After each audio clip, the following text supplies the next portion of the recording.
என்னங்க என்னங்க இது? நீங்க பழம் கட் பண்ணிட்டு இருக்கீங்க. குடுங்க, நான் கட் பண்றேன். நானே வெட்டுறேன்.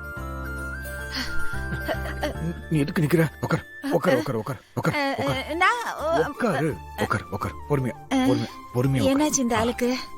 என்னங்க ஏய், உட்காருன்றல உட்கார். நானே வெட்டிக்கிறேன்.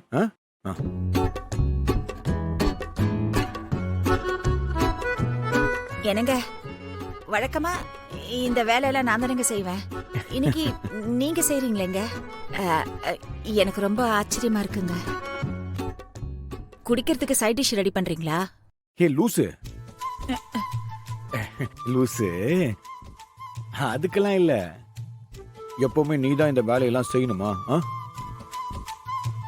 இந்த ஆள் இப்படியெல்லாம் பேச மாட்டானே, ஏதோ தப்பா இருக்கே.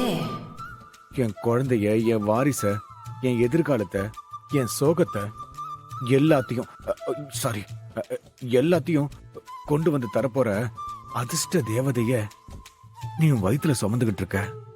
அப்போ உன்னை நான் தானே கவனிச்சுக்கணும். ஓஹோ, அதான் விஷயமா?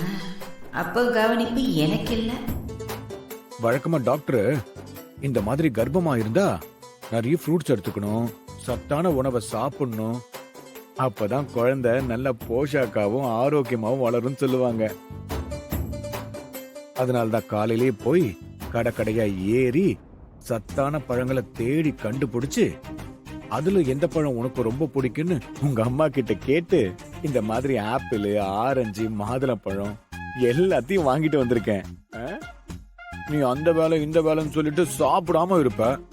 அதனால்தான் நானே உனக்காக பழங்களை கட் பண்ணிட்டு இருக்கேன். அட கடவுளே, இத்தனை வருஷமா இந்த ஆளுக்கு என்கிட்ட இல்லாத பாசம் இப்ப வயிற்றுல இல்லாத குழந்தைக்கு பொத்துக்கிட்டு வருதே.